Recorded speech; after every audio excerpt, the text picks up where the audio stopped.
안녕하세요. 오늘의 데일리 뉴스레터에 오신 것을 환영합니다.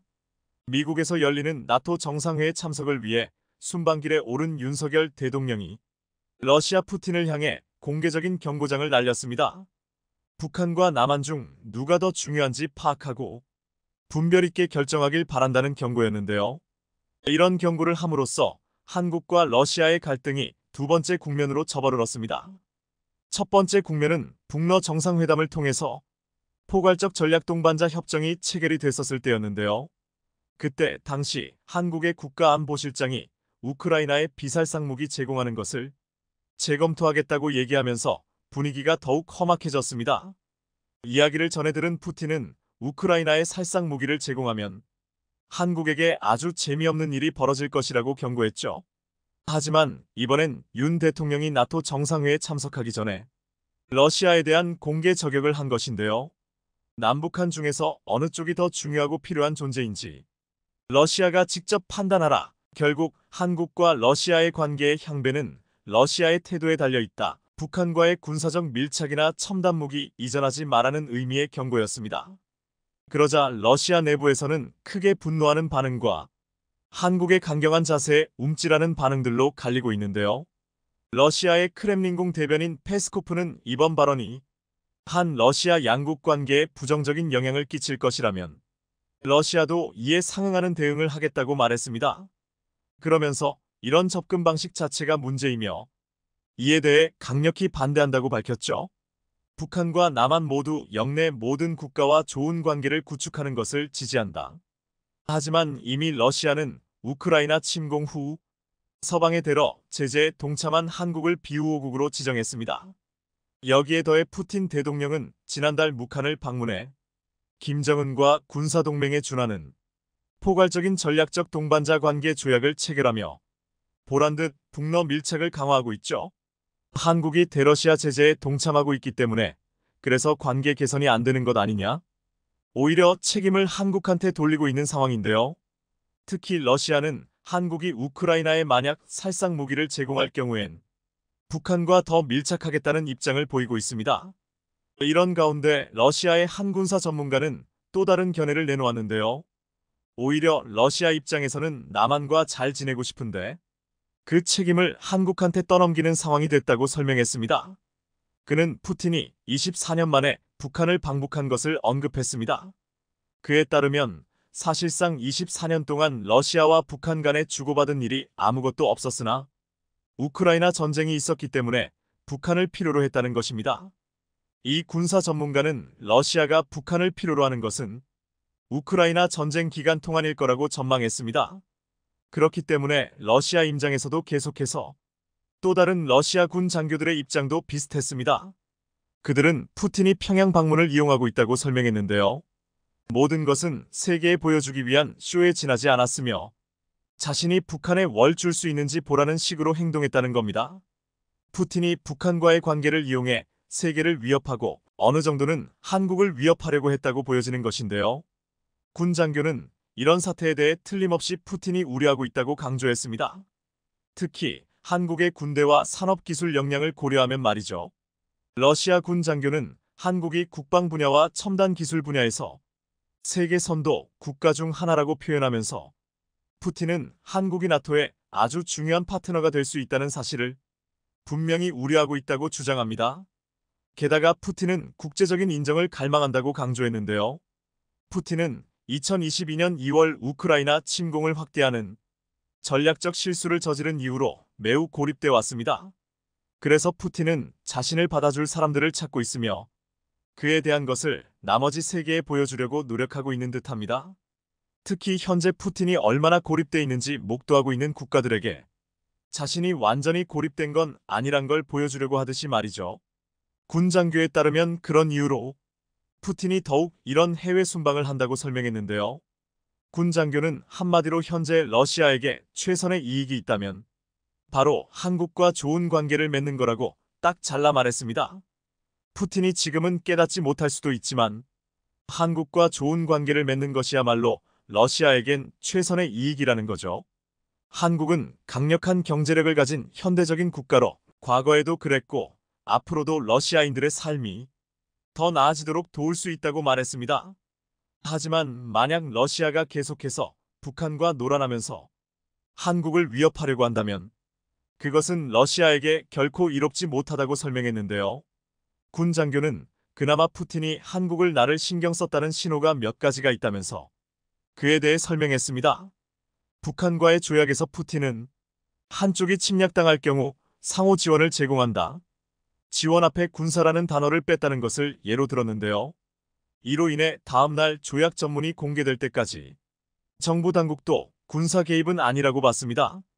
푸틴의 기만술일 수 있지만 직접적으로 군사라는 단어를 꺼내기 불편했을지 모르며 이는 한국을 의식한 행동이라고 설명했죠. 또한 푸틴은 김정은이 썼던 동맹이라는 표현도 안 썼는데요. 때문에 러시아 군 장교는 북한과의 조약이 순전히 방어적 성격이라고 설명했습니다. 이런 와중에 미국에서는 한국과의 핵공유, 핵배치 주장도 터져나옵니다.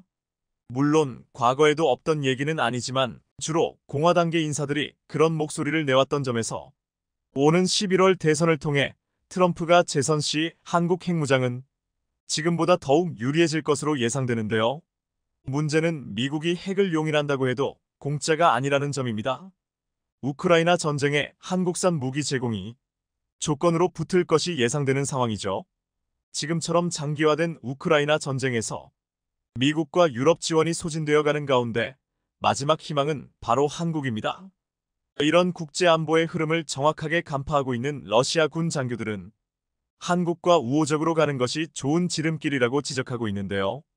한국의 경제력은 세계 10위권이며 세계 군사력은 5위로 핵무기를 제외한 재래식 무기에서 남한은 북한에 비해 50배 정도 우월한 것으로 평가되고 있습니다. 한국의 국방 산업이 북한의 군사적 위협에 맞설 기술과 능력을 갖췄으며 세계 상위 수준의 군사력이라고 평가했는데요. 특히 한국이 경제 발전에 힘입어 첨단 무기 체계를 자체 생산하는 수준으로 성장했다며 앞으로 국제 무대에서 주도적인 역할을 하게 될 것으로 전망했죠. 게다가 한국은 70년간 평화를 바라면서도 전쟁에 대비해 온 국가여서 한국의 무기들은 그 파워가 이미 입증돼 있다고 강조했는데요. 러시아 군 장교는 한국이 미국에 대한 의존을 줄이면서 첨단 전투기나 군함을 자체 기술로 생산하는 능력을 갖춰가고 있는 점도 주목했습니다. 이는 중국은 물론이고 미국 당국자들도 놀랄 정도로 큰 진전을 거뒀다고 표현했죠. 한국은 이미 고성능 미사일과 최신의 항공기, 군함 등을 자체 생산하는 등 기술적으로 북한의 군사적 위협에 대응할 수준으로 성장했기 때문에 어설픈 위협은 먹히지 않는다는 의미였는데요. 러시아가 고도 정밀 무기를 북한에게 준다면 한국에게도 넘지 못할 선은 없을 것입니다. 우리의 무기 지원은 러시아 측 하기 나름, 한국 역시 러시아 태도를 봐가며 결정하겠다는 것으로 읽히는데요. 러시아의 선 넘는 지원이 확인되는 순간 한국도 그들이 아파할 아킬레스건을 지체 없이 공략하는 것은 두말할 필요가 없어 보입니다. 하지만 핵을 보유하고 있지 않아도 한국은 중국을 벌벌 떨게 할 정도의 위력의 무기를 갖추고 있기 때문에 중국의 의지는 그저 압박 정도로 끝날 것으로 보여지는데요. 소형 전술 핵무기급 위력을 가진 이 무기는 북한의 벙커는 물론 지하 100m보다 깊은 곳도 파괴할 정도로 관통력이 뛰어난 무기입니다. 실제로 중국의 군사 전문가는 칼럼을 통해 이 무기의 파괴력을 언급하면서 큰 주목을 받았는데요. 그 무기는 바로 아직까지도 베일에만 쌓여있는 현무5입니다. 현무5는 세계에서 가장 무거운 탄두 89T를 탑재할 수 있으며 북한의 도발에 대응할 수 있는 전략 무기로 손꼽히고 있죠. 탄두 중량이 8T인 한국군이 고위력 탄도미사일 현무5의 실제 폭발력은 어느 정도나 될까요? 무려 11T 넘는 것으로 알려졌는데요. 군 당국은 탄두부를 구성하는 폭발 물질 소재 개선 등을 통해 실제 폭발력이 탄두 중량을 크게 웃돌도록 설계한 것으로 알려졌습니다.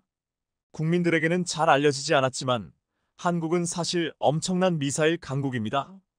한국군이 실전 배치한 주력인 현무3의 사거리는 1500km로 이 정도 사거리의 순항미사일은 전 세계적으로 보유 국가가 많지 않은데요. 이는 미국과 러시아, 이스라엘 외에 한국만 보유할 정도입니다. 또한 중국 군사 전문가가 주목한 현무 시리즈 중 현무5 역시 현재 개발이 완료된 상태입니다. 현무 시리즈 중에서 현무1은 역사 속으로 사라졌지만 탄도미사일 현무2와 순항미사일인 현무3가 실전 배치돼 있습니다. 현무2는 지난 2021년 5월 한미미사일 지침 해제 전 사거리가 800km로 제한돼 있었으나 약간의 개량만으로도 중거리 미사일로 전환할 수 있는 것으로 알려져 있죠. 현무3는 2006년 7월 7일 사거리 500km인 지상발사형 순항미사일 현무3호를 개발 중이라며 국방부가 출입기자들에게 처음 공개하면서 지상형과 잠수함형을 배치할 것이라고 밝혔는데요. 현무3호는 러시아 기술이 사용된 것으로 알려져 있습니다. 이후 개발을 거듭해 국방과학연구소가 2010년 현무3시 개발에 성공하면서 한국은 미국, 러시아, 이스라엘에 이어 사거리 1500km의 순항미사일을 보유한 네 번째 국가가 됐죠. 사거리는 현무3호가 500km, 현무3B는 1000km, 현무3C는 1500km, 현무3D는 3000km에 달하는데요. 특히 현무3 순항미사일은 한 발에 40억 원으로 알려졌습니다. 미국 토마호크 미사일이 약 11억 17억 원으로 알려져 비싸다는 비판도 있는데요. 독일에서 수입한 타우러스 미사일은 한 발에 20억 원 수준임을 감안하면 가격 차이가 상당한 게 느껴집니다. 한편 현무4부터는 아직도 베일에 가려 있는데요.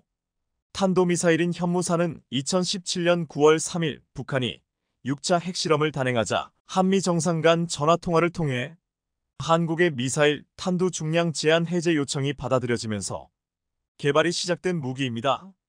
현무4는 1T에 불과한 현무3의 탄두 중량을 2.5T까지 늘린 것으로 추정되며 미사일이 마하 10가량의 속도로 지상에 낙하하기 때문에 이를 감안하면 우리 공군이 보유하고 있는 GBU-28E라 GBU-57 일명 벙커버스터보다 23배의 파괴력과 지하 관통력을 가져 전략무기로 평가받고 있죠.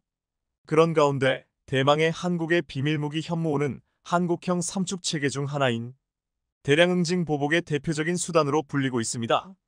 현무5는 유사시 북한 수뇌부가 집결하는 전쟁 지도부와 핵미사일 기지 등 핵심 시설을 타격하기 위해 개발됐는데요. 현무5는 핵무기가 없는 상황에서 최대한 핵무기와 비슷한 파괴력을 낼 수 있게 설계된 고중량 미사일이며 지하 100m보다 깊은 갱도나 벙커 등 표적을 파괴할 수 있습니다.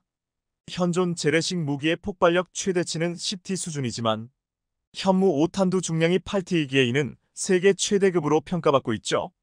현무5 수십 개를 동시에 터뜨리면 핵배낭과 맞먹는 폭발력이라고 평가받는 게 그 이유입니다. 핵폭탄으로는 지하 50M 정도밖에 뚫을 수 없으나 현무5는 핵폭탄보다 관통력도 뛰어나서 지하 100M보다 더 깊은 갱도 속의 표적도 파괴할 수 있는데요. 만일 김정은이 지하 벙커에서 핵무기를 사용한다면 즉각 현무5의 표적이 될 수 있는 상황이 벌어지게 됩니다. 특히 현무5는 1000km 고도까지 치솟은 뒤 마하 10 이상 속도로 표적에 내리꽂히는 미사일입니다. 탄두 자체의 파괴력도 크지만 초고속 낙하를 통해 탄두에 가해지는 운동에너지로 인공지진을 일으켜 지하시설을 초토화할 수 있는 무기이죠. 따라서 전문가들은 한국이 핵을 사용하지 않고도 핵무기 같은 위력을 내는 재래식 무기를 만들었다고 평가하고 있는데요. 최근엔 군이 현무5 탄도미사일을 성능 개량한다고 밝혀 다시금 세계의 주목을 받기도 했습니다. 성능 개량을 하면 폭발력은 유지하되 탄두 중량은 줄고 사거리는 더 늘릴 수 있게 됩니다. 지난해 말 강원도 철원에서 현무5 탄두 시험을 성공적으로 마쳤다. 올해 탄두에 들어가는 장약을 기술적으로 변형시켜 폭발력을 50% 늘린 탄두를 개발할 예정. 탄두 중량을 줄이면 3000km 이상까지 날릴 수 있을 것으로 추정되고 있죠. 이 부분에 특히 중국이 주목하고 있는 것을 알 수 있는데요. 이 사거리면 중거리 탄도미사일입니다. 중국으로서는 크게 신경이 쓰일 수밖에 없는 대목이죠. 이 같은 현무5 위력 덕분에 한국이 중거리 탄도미사일을 운용할 수 있다는 의미와 함께 다탄두인 MIRV 한 개의 미사일에 실려 각기 다른 목표를 공격하도록 유도되는 복수의 탄두를 운용할 가능성이 커져 중국 퉁 주변국에는 상당한 위협적인 존재가 되기 때문입니다. 이에 대해 중국 군사 전문가는 현무5 같은 89T 탄두는 기존 무기 상식으로 이해하기 어려울 정도의 놀라운 무게로 탄두를 1T급 이하로 줄이면 3000km 이상 충분히 날아갈 수 있다. 사거리 3000만 3500km면 사실상 중국 전역을 사정권에 넣을 수 있다. 사거리 3000만 5500km는 중거리 미사일로 분류돼 현무5는 사실상 한국의 첫 중거리 탄도 미사일 IRBM이 될 수 있다는 의미다. 현무5는 시제품도 제작됐고 운용체계도 구축된 상태라고 전해집니다. 이미 한국의 비밀 무기가 개발에 성공했기 때문에 중국 또한 한국을 제대로 공격하지 못할 정도로 긴장을 하고 있는 상태인데요. 만일 한국을 섣불리 건드렸다가는 어떤 상황을 경험하게 될지 알고 있기 때문에 예의주시하며 지켜보는 상태이죠.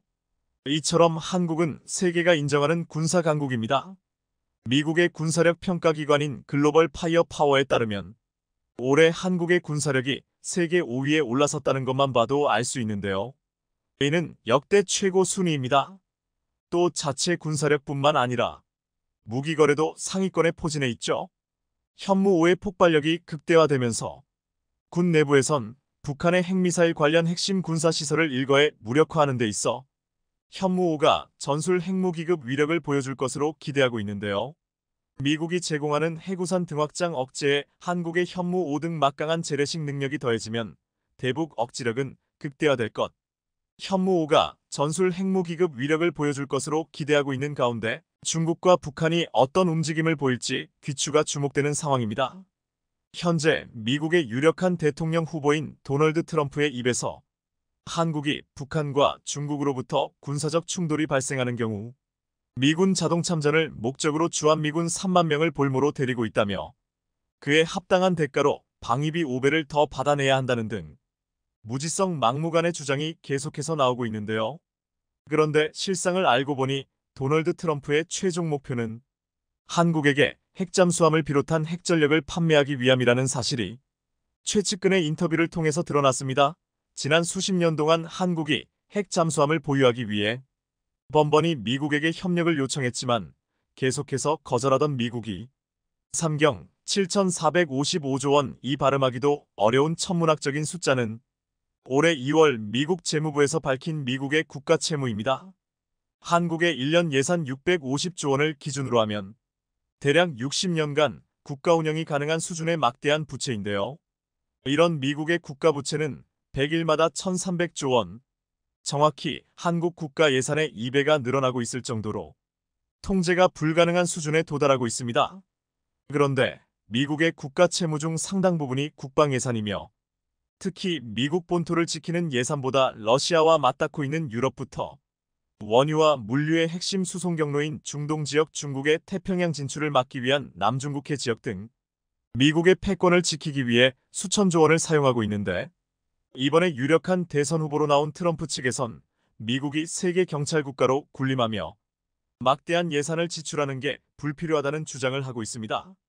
동맹국이 스스로 자국을 지키면서 미국의 국방 예산을 조금이라도 아끼자는 전형적인 사업가 방식으로 동맹국과 미국 사이의 관계를 계산하는 것이 트럼프의 정치적 방향성으로 읽히는데요.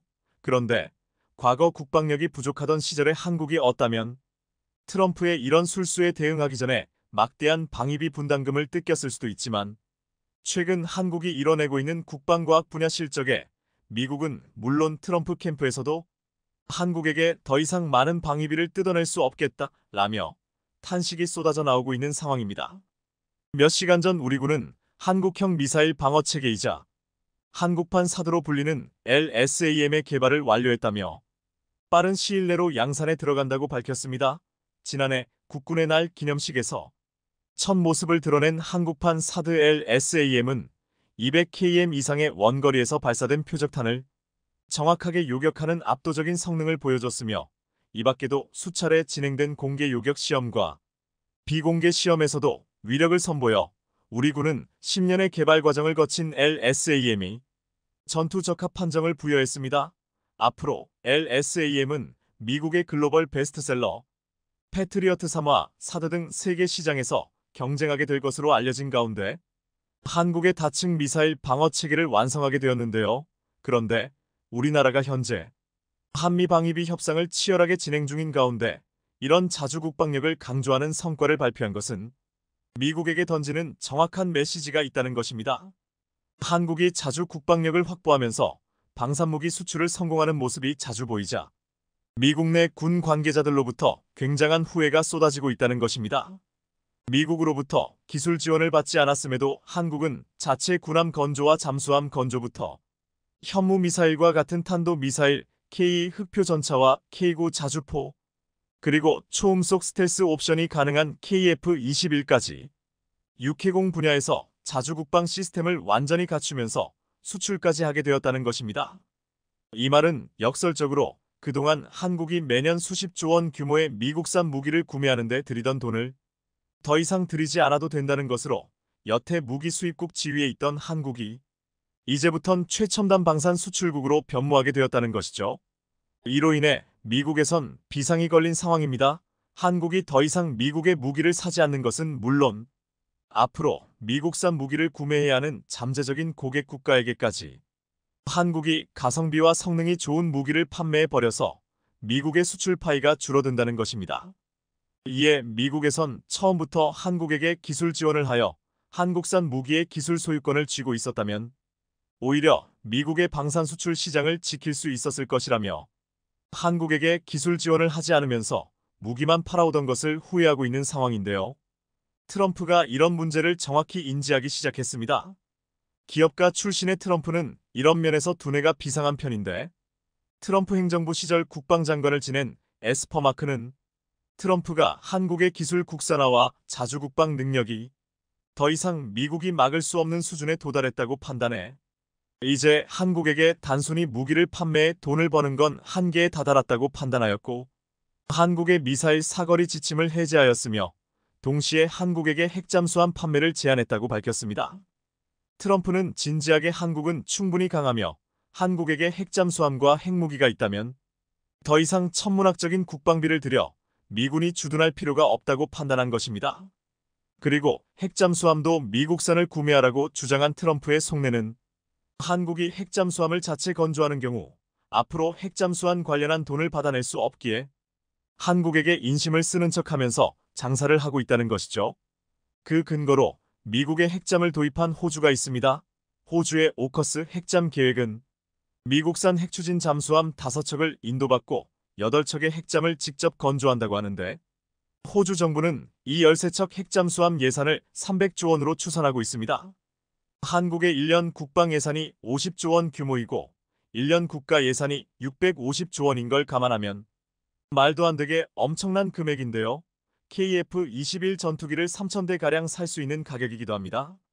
일각에선 자체 기술 개발 능력이 부족한 호주가 미국으로부터 덤탱이를 썼다고 할 정도이며 호주 내부에서도 아무리 핵잠이 좋은 걸 알지만 300조 원을 들여서까지 핵잠이 필요하냐에 대한 비판이 나오고 있습니다.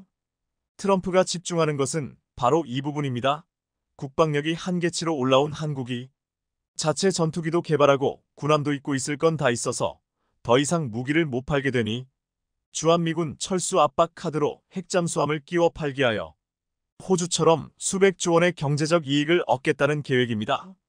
하지만 트럼프의 이런 계획이 완전히 물거품이 될 위기에 놓였습니다. 한국이 호주처럼 핵잠수함 관련 기술이 없을 것이라고 너무 낮게 평가해왔던 것인데요.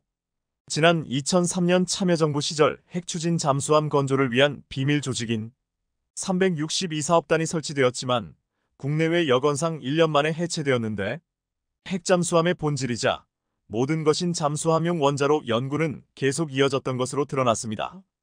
한국국방과학연구소는 잠수함 전용 원자로 개발 사업을 이어받아 지금으로부터 10년 전 이미 핵잠수함 설계를 끝낸 것으로 알려졌습니다. 이제 남은 단계는 원자로 시제품을 직접 제작해 잠수함에 탑재하는 것밖에 남지 않은 상황인데요. 국내 외적으로 조건만 충족되면 일사천리로 핵 잠수함이 뚝딱 만들어지는 단계에 놓인 상황입니다. 이런 한국에게 미국이 핵잠을 판매하겠다는 건 호주처럼 300조 원, 1년 국가 예산의 절반가량을 미국에 달라는 소리나 다름없다는 것이며 한국이 미국의 요구를 들어줄 필요도 없어진 상황입니다. 과거에 한국은 자본과 기술이 부족하여 미국의 기술적 지원이 절실한 상황이었지만 지금 돌이켜 생각해보면 미국의 기술 지원을 받지 않은 것이 천만다행이라는 여론이 대부분인데요. 우리나라가 60년대부터 미국의 원자로 기술을 지원받아 원자력 발전을 하게 되었고 기술을 축적시켜 이제 자체적인 원자력 발전소도 만들고 수출도 하는 단계에 이르렀지만 해당 원자력 기술은 미국의 웨스팅하우스로부터 넘겨받아 60년이 지난 지금도 핵심 기술 수출에 대해서는 미국의 허가가 필요한 상황입니다. 하지만 우리가 자체 개발한 기술로 만들면 누군가에게 허가받아야 하는 상황이 없다는 것이죠. 거기에 한국이 설계한 핵잠수함에 탑재되는 원자로는 지난 1994년 러시아로부터 도입한 핵잠수함 도면을 100만 달러에 구매했고 러시아 핵잠수함에 탑재되는 원자로 기술과 설계도를 넘겨받아 언제든 복사 붙여넣기가 가능한 상태이며 한국이 지난 10년 전 설계 완료한 핵잠수함에 탑재되는 소형 스마트 원자로는 러시아의 핵추진 잠수함 원자로를 베이스로 설계되었습니다. 이후에도 한국은 한국 수력 원자력의 연구기관으로부터 기술력 1위, 2위로 평가받는 미국과 러시아의 기술을 자세히 분석하고 개량해 현재 한국의 스마트 원자로 연구에 적극적으로 탑재하고 있습니다. 한편 언제든 핵잠을 만들 수는 있지만 그럼에도 아직 건조에 착수하지 못하는 이유는 핵추진 잠수함을 추진시키기 위한 연료로 농축 핵연료가 필요한데 일반적으로 20% 농축 핵연료를 1회 탑재하면 최소 8년에서 최대 40년까지 연료 교환 없이 잠수함을 움직일 수 있는데요. 여기에 들어가는 20% 수준의 농축 핵연료를 사용하는 게 국제협약에 위배될 수도 있다는 것입니다. 특히 우리나라가 원자력 발전소를 운용하면서 핵연료는 매우 많지만 이런 핵연료를 농축시켜서 무기나 핵잠수함에 탑재시키기 위해서는 재처리 기술이 필요한데 이 역시 국제사회의 허가를 받아야 하는 걸림돌이 있습니다. 그런데 트럼프의 최측근이자 오른팔인 마이크 폼페이오는 최근 인터뷰에서 한국 내 주한미군 철수 이슈에 대해 답변하는 도중 한국의 주한미군이 나간다면 핵원료 재처리 기술과 핵무장부터 핵잠수함 도입까지 안 될 이유가 있겠냐고 언급한 상황입니다.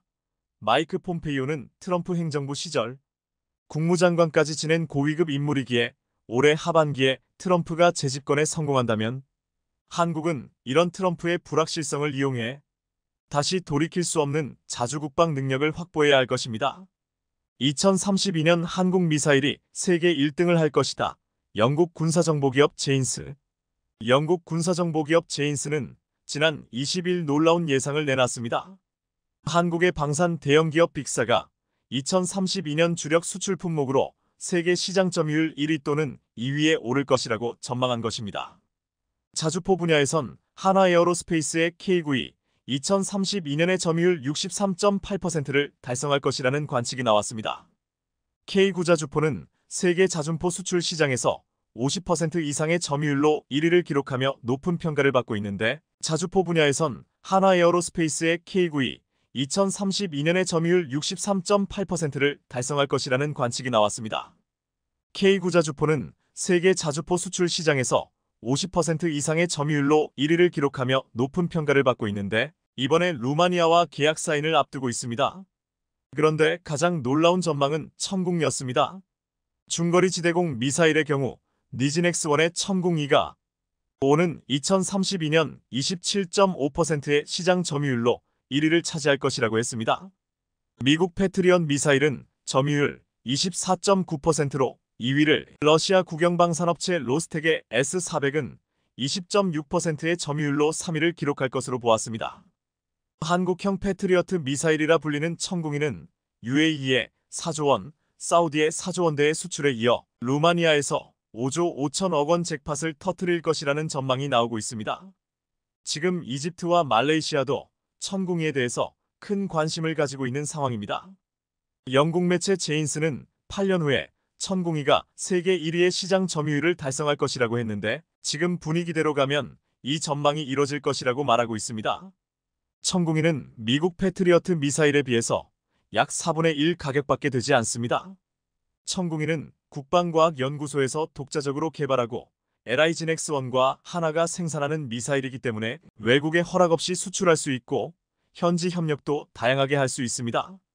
천궁이는 20km 이하 고도에서 마하 5 이상의 미사일도 요격할 수 있도록 설계됐는데 최근 위협이 되는 중대형 드론도 막아낼 수 있고 전술핵까지도 잡아낼 수 있습니다. 천궁이는 다수의 시험 발사에서 100% 명중률을 기록할 정도로 정확한 요격 능력을 과시했는데 이것이 오일머니가 넘치는 중동 국가들을 사로잡았다고 했습니다. 특히 가격과 성능뿐만 아니라 후속 군수 지원이 확실한 한국의 장점을 높게 평가했다고 했습니다.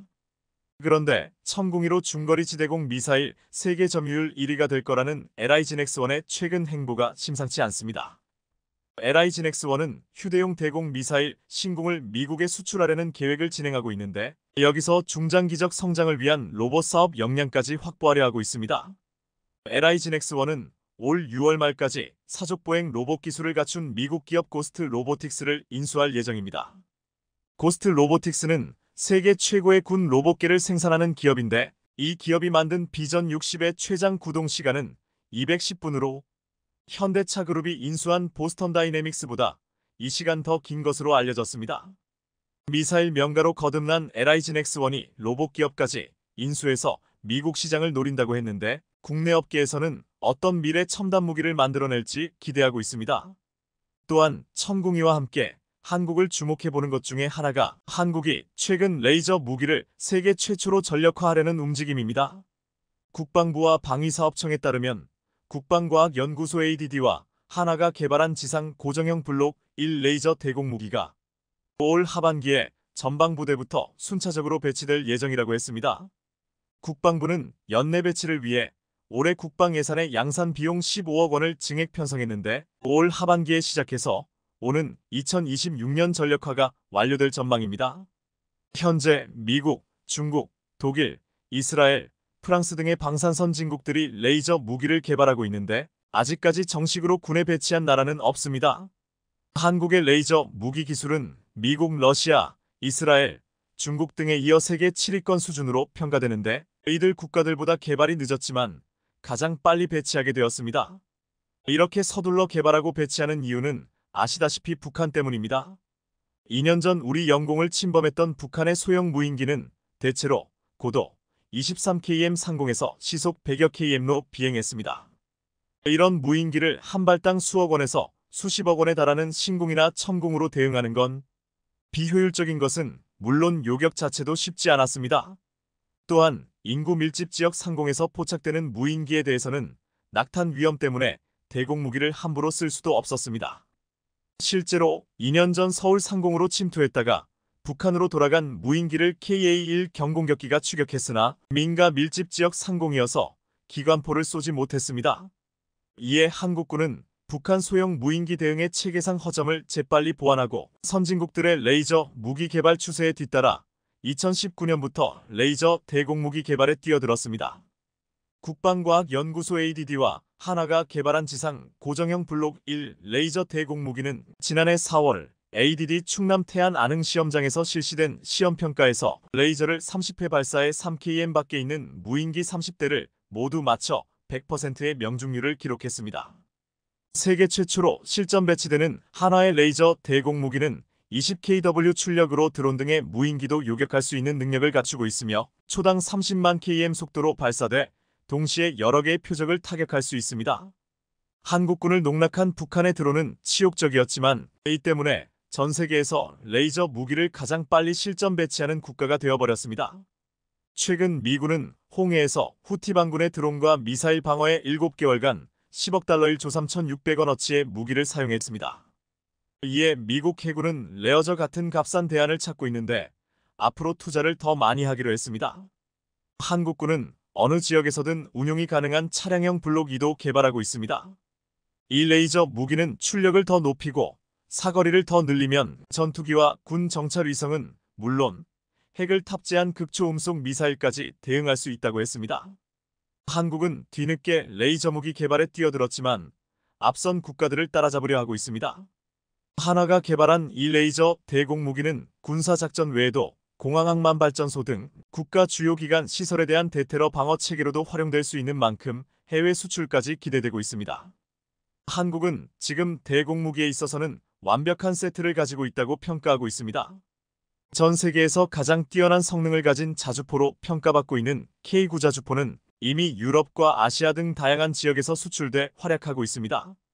또한 한국형 패트리언 미사일로 불리는 천궁은 항공기 교전 능력을 강화하고 고도 30-40km에서 항공기와 미사일, 드론을 요격하는 중거리 중고도 지대공 유도무기로 인기를 끌고 있습니다.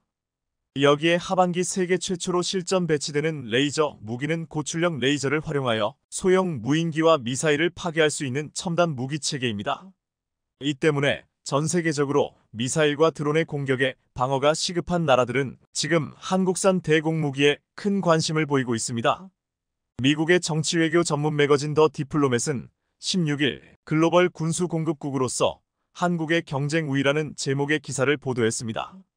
이 기사에서 폴란드와 루마니아 등 많은 나라들이 왜 한국을 주요 파트너로 삼아 군대를 재건하려는지 그 이유를 상세히 말해주었습니다. 첫 번째는 배송의 신속성, 두 번째는 라이센스를 통해 자국의 무기 해외 생산을 승인하는 유연성이라고 했습니다. 또한 한국 제품의 매력적인 가격은 또 다른 주요 인센티브라고 말하면서 프랑스의 세자르 자주포가 대당 750만 달러이고 독일 PGH-2000이 1000만 달러가 넘는 반면 한국의 K9 자주포는 400만 달러 미만이라고 했습니다. 이렇게 주목할 만한 가격 경쟁 우위는 세계 시장에서 한국 무기의 매력을 강조한다고 했습니다. 또한 한국의 방위 산업은 북한의 위협으로 인해 상당한 생산 능력을 갖고 있는데 장기간 투자 중단으로 고군분투하는 독일과는 대조적이라고 했습니다. 게다가 한국 무기의 품질이 놀라운데 현대화 과정을 통해 한국 무기는 일부 최고급 미국 무기에 필적하는 정교함과 복잡성 수준으로 향상되었다고 말했습니다. 이러한 발전에 주목할 만한 예는 군사 전문가들이 미국 HIMARS와 매우 유사하다고 인정한 K239 천무 다중 로켓 발사기 시스템이라고 말했습니다. 한국형은 미국형보다 비용 효율성이 약 40% 더 높다고 말했습니다. 결국 한국은 품질자 없이 경제적으로 효율적인 군사 솔루션을 제공하는 데 있어 막강한 경쟁력을 갖고 있다고 했습니다. 한국은 천연 자원이 부족하기 때문에 인적 자원에 투자를 해야 한다는 것이 지금까지의 인식이었습니다. 또한 한국은 많은 부분을 수입에 의존하고 있는 만큼 해외 경제의 흐름에 민감하게 반응할 수밖에 없다는 약점도 가지고 있었습니다. 우크라이나 전쟁으로 인해 러시아가 제재 대상이 되면서 석유 확보에 비상이 걸렸습니다. 그런데 한국이 지금까지 투자해온 인적 자원의 힘으로 이 문제를 해결하고 있어 놀라움을 안기고 있습니다. 미국에 이어 EU도 러시아산 원유 수입 금지 조치를 준비하는 것으로 알려지면서 원유 가격이 급등하고 있습니다. 원유와 천연가스 분야에서 러시아에 대한 의존도가 높았기 때문에 러시아산 원유를 대체할 방안을 찾기 위해 각국은 다양한 움직임을 보이고 있습니다. 미국은 지금까지 막았던 신규 석유, 가스 시출을 재개합니다. 15일 WSJ에 따르면 미국 내무부는 연방 토지에 대한 석유, 가스 시출을 위한 공공부지 임대를 다음 주부터 재개한다고 발표했습니다. 내무부에 따르면 미 정부는 18일 공고를 내고 14만 4천 에이커 약 583km 규모의 173개 구획 임대를 위한 경매를 실시할 예정입니다. 173개 구획은 엘라베마, 콜로라도, 몬테나, 네바다, 뉴멕시코, 노스다코다, 오클라호마, 유타, 와이오밍 주에서 임대됩니다. 이번 석유가스 시출 공공부지 임대 재개 발표는 C19 사태 후 경제 회복, 러시아의 우크라이나 침공 등으로 에너지 가격이 상승하자 이에 대응하기 위해 나왔습니다. 바이든 대통령은 대선 후보 시절부터 새로운 석유 시출을 막겠다고 말해왔습니다. 실제로 취임 첫 주에 공공토지, 해양수역에서의 새로운 석유, 가스 시출을 위한 임대를 일시적으로 중단하는 행정명령에 서명했습니다. 트럼프 전 대통령이 탈퇴한 파리 기후변화 협약에도 복귀했고 기후변화를 막기 위해 탄소 배출을 줄이겠다고 했습니다. 하지만 세계적인 에너지 수급 불안과 가격 상승으로 석유 시추 재개에 나서는 것입니다. 유럽도 러시아 원유에 대한 수입 금지 조치를 준비 중입니다. 14일 NYT는 EU 관계자와 외교 소식통을 인용해 EU가 오는 24일 예정된 프랑스 대선 결선 이후 러시아산 원유 금수 조치 방안 마련에 본격 착수할 예정이라고 보도했습니다. 제재안은 이달 초 EU가 내놓은 석탄 수입 제재안과 유사한 방식이 될 것으로 예상됩니다. EU는 지난 8일 5차 대러 제재안에 모든 형태의 러시아산 석탄 수입을 금지하기로 합의하되 4개월간 유예 기간을 둬 단계적으로 수입을 줄이기로 했습니다. 이 같은 방식으로 원유 수입을 제재할 경우 러시아 에너지 제재에 소극적인 독일의 동참을 얻을 수 있을 거라는 판단입니다. 미국과 유럽이 러시아산 원유와 LNG에 대한 수입을 줄이면서 불똥은 아시아로 튀고 있습니다. LNG 가격이 40%가량 뛴 데다 중동 산유국들이 아시아 지역에 공급하는 원유 가격을 인상했기 때문입니다.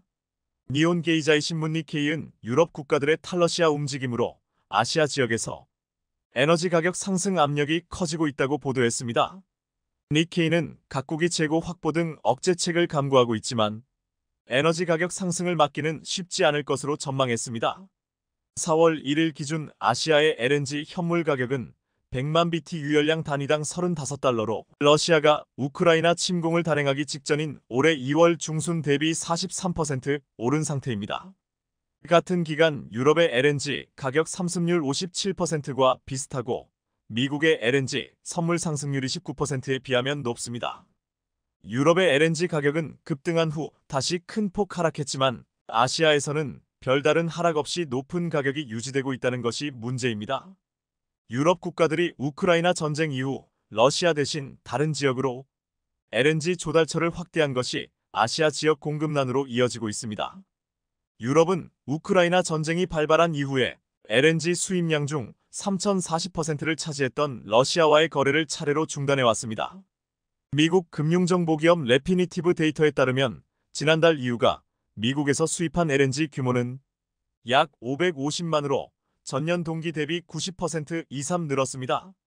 이 여파로 전 세계 LNG 수입량의 70%를 차지하는 중국, 일본 등 아시아 국가들이 공급난을 겪게 됐다는 것입니다. 이유는 11월 1일까지 천연가스를 저장시설 용량의 80%까지 확보할 방침입니다. 이는 LNG로 환산하면 4천만 규모의 재고를 확보하는 것으로 유럽의 천연가스 수입 물량이 높은 수준으로 유지될 것임을 의미합니다. 산유국들이 아시아에 공급하는 원유 가격도 상승하고 있습니다. 사우디아라비아 국영 석유기업 아람코는 이달 각 지역의 지표 원유 가격에 추가로 붙는 할증금을 아시아용 수출품의 경우 배럴당 4.95달러로 전년 동기 대비 2.15달러 약 80% 인상했습니다. 유럽용 배럴당 1.7달러, 미국용 배럴당 1.0달러보다 인상폭이 큽니다. 니케이는 유럽이 에너지 수입처를 러시아 대신 다른 곳으로 대체한 결과 중동산 원유 품귀 현상이 두드러지고 있다고 지적했습니다. 아시아 국가들은 상당수가 중동 이외에는 에너지 조달처가 한정돼 있기 때문입니다. 한국 역시 이런 흐름을 피할 수 없는데요. 한국 경제의 핵심 산업 중 하나인 석유화학 산업도 큰 타격을 입을 것으로 예측되고 있습니다. 그런데 한국에서 자체적으로 석유를 생산하는 방법을 찾은 데 이어 최근 문제가 되고 있는 탄소 배출 문제까지 해결하는 방법을 개발해 놀라움을 안기고 있습니다. 바이든 대통령은 대선 공약으로 2050년까지 미국 경제를 탄소 제로형로 바꾸겠다고 천명했습니다. 친환경 에너지로 산업 구조를 바꾸는 동시에 탄소 배출로 인한 지구 온난화를 막겠다는 것입니다. 이를 위해 총 5조 달러 약 6천조 원 정부 및 민간 투자 합산의 천문학적 친환경 투자를 예고했습니다. 한국 역시 이런 흐름을 피할 수 없었습니다. 수출로 먹고 사는 한국의 경우 미국이나 EU가 탄소 배출을 문제 삼으면 수출 자체가 막히거나 추가 세금으로 인해 가격 경쟁력에서 밀릴 수밖에 없기 때문입니다. 탄소 배출로 가장 피해를 입는 것은 일명 굴뚝 산업으로 불리는 중공업인데 정유와 석유화학 기업들이 대표적입니다. 이들은 문제 해결을 위해 정면 돌파를 선택했습니다. 비교적 재활용률이 높았던 페트나 폴리프로필렌 PP 외에 폐기만이 유일한 답이었던 폐비닐 순환에까지 도전하기 시작한 것입니다. 이들이 도전하는 곳은 폐비닐을 녹여 만드는 열분해유 시장, 일명 도시 유전입니다. 지난해 9월 SK지오센트릭은 열분해유를 SK에너지의 울산 공장에서 실제 점유 공정에 투입하는 데 성공했습니다. 국내 점유 석유화학업계 최초로 폐비닐을 녹여 만든 기름을 기존 원유와 섞어 다시 석유 제품으로 환원한 것입니다. 해외에서도 글로벌 화학기업 바스프, 엑손모빌 정도가 소량 투입에 성공한 단계입니다. 이 도전이 가능한 것은 SK지오센트릭이 열분해유에서 염소 등 불순물을 제거하는 후공정 처리 기술을 갖고 있기 때문입니다. 국내에도 100여 개 중소기업이 폐비닐이나 폐플라스틱으로 열분해유를 만들지만 설비 부식을 일으킬 수 있는 불순물이 많아 활용에 한계가 있었습니다. SK지오센트릭은 5월 중 대덕환경기술원의 열분해유 후처리 시험 공장을 준공할 예정입니다. 이와 함께 지난해 9월에는 열분해유 전문 중소기업인 에코크레이션에 68억 원을 투자해 지분 25%를 확보하고 상용화에 속도를 내고 있습니다. SK지오센트릭은 자체 불순물 제거 공정을 결합한 대형 열분해 공장은 2025년 가동할 계획입니다. 국내 최초의 석유화학 회사가 도시 유전 기업으로 탈바꿈하고 있는 셈입니다. SK지오센트릭은 열분해유 기술 외에도 오염된 페트병과 의류를 화학적으로 분해해 재활용하는 해중합 기술, PP 재질의 폐플라스틱에서 순수한 PP를 뽑아내는 고순도 추출 기술 등을 확보하고 있습니다.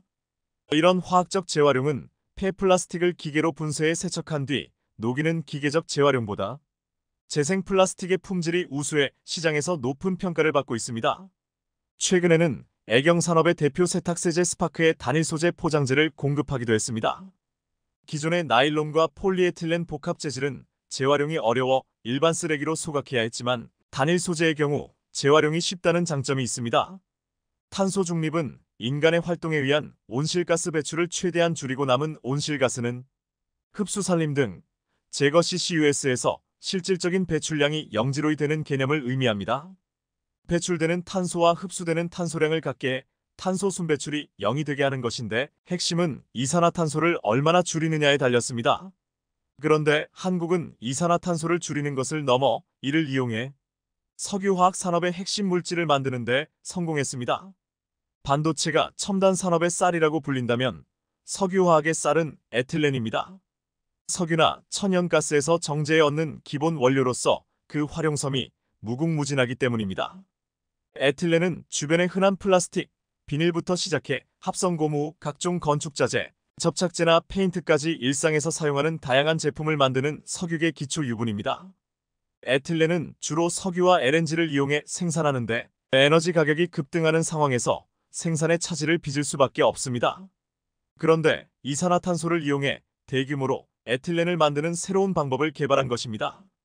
이화여대는 3월 30일 화공신소재공학 전공 나종걸 교수와 서울대 화학부 황윤정 교수, 한국과학기술연구원 KIST 청점 신기술연구본부 원다의 박사 공동연구팀이 전기화학적 방법으로 이산화탄소를 통해 에틸렌을 생산하는 기술을 개발했다고 밝혔습니다.